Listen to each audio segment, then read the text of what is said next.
You have to understand that all facts, actualities, potentialities all come from someplace or exist because of something else. Cool claim. Cool claim. Excuse me. And so I want to know what your ultimate foundation is.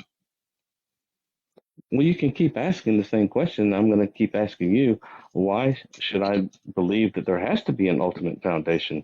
What is your argument that all facts and all intelligibility must be grounded in the unembodied mind of the Christian God? What is the argument for that, Matt Slick, that all intelligibility must be grounded in the unembodied mind of the Christian God? Give me an argument, starting with a couple of premises and maybe a conclusion.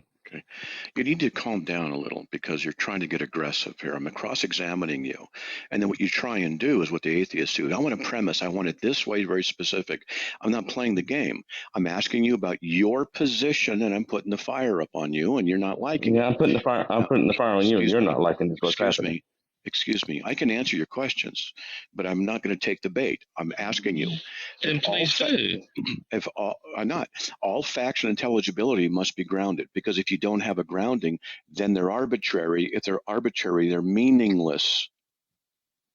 That's a cool claim. So what is your argument for that? I hear your claim. You just repeated your claim. You've not made an argument. I want to know why all facts. I want to know why all. No. I want to know why all facts must be grounded in the unembodied mind of the Christian God. So you could give like a couple of statements that say this and then say this, with a conclusion that says, therefore, all intelligibility must be grounded in the unembodied mind of the Christian God.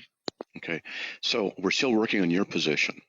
If you want to grant that your position is untenable. No, we're not, Matt, because I've already explained. Okay, you need to let me finish. Okay, you need to let me finish. One more interruption, I'm going to move you down. You keep interrupting me. Don't interrupt me. I wait for you. You keep interrupting. Stop it. Do you understand that? I ask you a question. Sure. Do you understand? Absolutely. Go right ahead. I don't like it. People know I don't like it. You keep interrupting me. Don't do it. It's the one thing I ask of people. Don't do that. A little here and there, I understand. You keep doing it constantly. Now let's talk about your position. If you're going to say that a fact exists, you must acknowledge that a fact does not exist independently of other facts. Do you agree? So you want to turn around to ask me a question? You want to dodge my question? Okay. Okay, well, we're done with that guy. He can't argue very well. He's not able to focus on the issue at hand as I cross-examine his position, and then he wants to turn the tables and cross-examine mine. I said I could answer the questions, but first we're going to examine his position.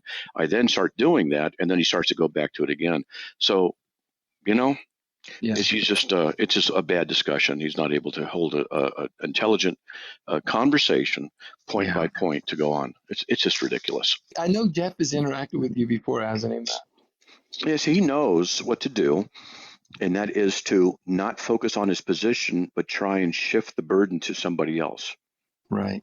Later that same evening. I'm happy to entertain other ideas about it that physicists and mathematicians seem to think that infinite regress is not an impossibility, or an elastic universe that implodes and explodes on itself, and it goes back and forth, rubber banding.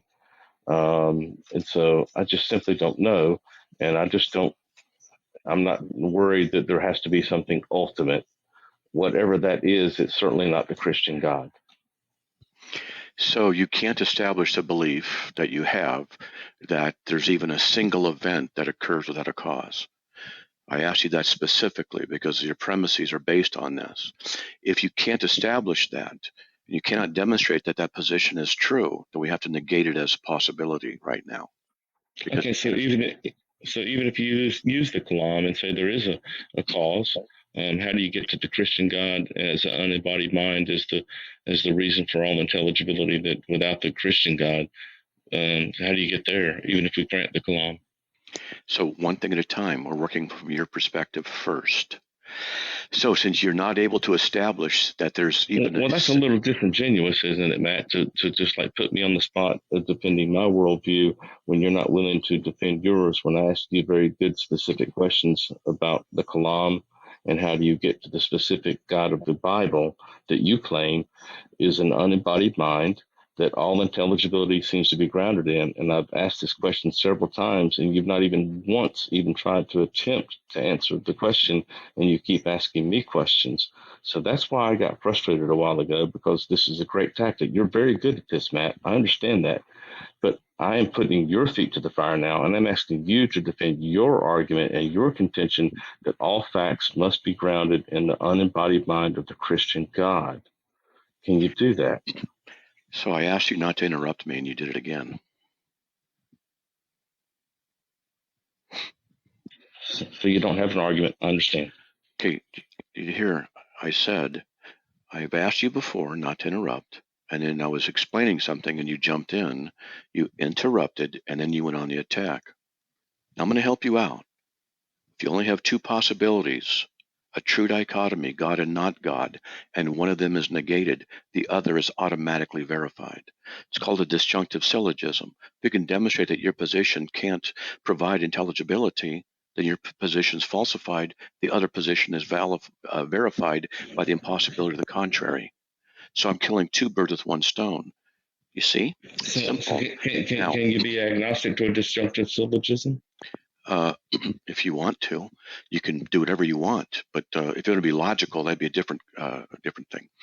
So you admit that you can be agnostic to a disjunctive syllogism. Great, I do too. No, I'm admitting that you can do what you want to do. I didn't say you could justify it. You can believe whatever you want. You can believe in brown pixie fairies picking up elephants and moving them into Hawaii. You can believe whatever you want. Doesn't mean it's true. So you see, right, and you can believe the God of the Bible raises people up from the dead and makes axe heads swim and donkeys talk and snakes talk. You can believe whatever you want to believe. Sure. Excuse me. So you can't establish the belief that you have that there's a single event that is without a cause. You've not been able to demonstrate that, and it would be critical for you to do that in your argument. Therefore, we have the necessity of a causal chain.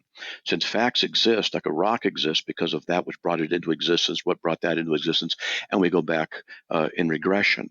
Then we have the causal chain. Now here's a question. Can a causal chain go back infinitely? Yeah, you just keep asking questions and you don't want to answer mine, do you, Matt? You're a master at this. Now you're a master. So Matt, what is your argument that all facts must be grounded in the unembodied mind of the Christian God? Can you please? You've asked me so many questions tonight, and I've asked you very few. I'm asking you a very direct, simple question. What is your argument that all facts must be grounded in the unembodied mind of the Christian God? Can you please answer that? Please. And I will answer anything you want from there on. I will be your open book. So we're not done with your position yet. Okay.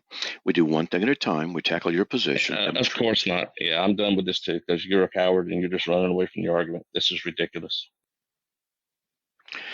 So as you can see, folks, he failed to be able to uphold the side of his argument and his position with intelligibility. 3 days later. Dude, I'm answering your question. Not necessarily is my answer. Not necessarily? Then we can't go any further because you don't accept a logical, necessary premise of the whole argument. You see, I'm going to give you this, but you don't even believe in simple logic. Now what you believe is, apparently, that there are things that can happen for no reason, without a cause. Events certainly pop into existence without a reason, without a cause. This is your position. How's that logic? Let me finish. Let me finish. And so what you're doing is you're offering irrationality in our discussion. And you want me to present rationality to you. I'm trying to do 2 or 3 things at once. I'm going to find out where you are, how logical you are, and see if you can follow the argument along. And you can't, because you don't even have a basis for argumentation. So just keep quiet for a second and I'll explain something. Okay. The reason the Christian Trinitarian God is a necessary precondition for all intelligibility, because only the Christian Trinitarian God can provide for the ultimate source of all facts, actualities, and potentialities. And in the Trinitarian God, only in him can the one and the many, the universals and particulars, be satisfied. And so only in Christian Trinitarianism is intelligibility, period. Now we can work through those particulars if you want. Sure. Yeah, so you've just restated the claim, and you've still not given me an argument. You just literally just restated the claim. Hey, guy, did I say we could work through the particulars now? Sure. So what's the Okay. argument for that? So you ready? Events have causes. There are no cases where events occur without a cause. What's your argument for that? There are no events because any event that occurs, would you shut up and let me finish? You seem a little triggered, man. Wow. Yes, I am. When you constantly interrupt with stupidity. Blog, are you not going to have a dialogue with you? Stop interrupting me so much. Can you do that? That's what I'm asking. Yeah, I will, but I guess when I hear you say things that seem to be a non sequitur or not addressing the issue, I wanted to Dude, let me stink and finish. If you would have shut up already, I already would have answered it. You are so difficult, and you're difficult on purpose. You are trolling. You're being purposely obstreperous.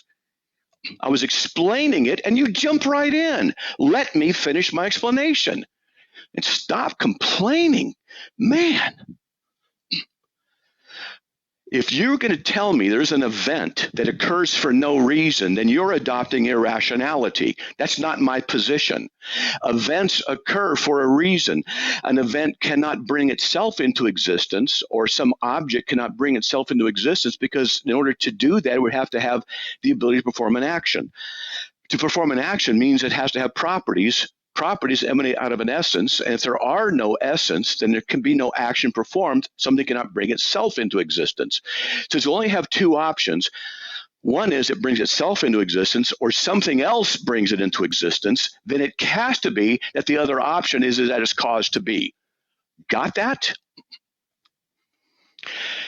Do you have that? Does that make sense to you? And don't tell me it doesn't, because if you don't get that, I'm sorry. You don't know what you're doing logically. So what is it? So can I ask a couple of questions now in response to that? No. I'm not allowed to ask questions. Remember, that's your MO. Do you understand what I said? I understand what you said, but I would like to ask, what's the contradiction in an event occurring without an antecedent? It seems like that's just a claim. So I'm wondering what the, what is the principal sufficient reason? It could be a brute fact. It could exist uncause. Well, I explained it. You're just restating the claim, sir. I explained it. You're not listening. No, you didn't. What's yes, the contradiction? I'm not asking about it. No, stop with the contradiction thing. That's not the issue. You keep misrepresenting the issue. You say, give me contradiction. Look, if something does not exist, it can't perform an action. Would you agree? Not necessarily. So wait a minute. You're telling me now that if something does not exist, A does not exist. No, well, hang on a minute. No, wait. No. I thought you were going back to. So yeah, I would agree with you. Yeah, I agree with that. Wow. So if something doesn't exist, it can't cause anything to occur. Correct? If something doesn't exist, it can't cause anything to. Yeah, I think I can follow along with that. But hang on a minute, though. Let me finish. So if something occurs, it was not self-caused. But I'm arguing for a brute fact. Okay, we're done. Okay. It's obvious you don't want to talk. It's obvious. I go through it step by step. Because I said I'm arguing for a brute fact? No. I can't say that, and because you. Yeah, we're done. Obviously, it doesn't. He's not into actually working point by point logically through things. He just doesn't want to. Doesn't care to. He's disingenuous. So he needs to change his name and put not really honest as his real name. Anyway. Welcome to a wonderful world of Jeff crackheads. Yeah, it's whacked. I mean, come on, guys. Go out to Tom Rabbit's channel, okay?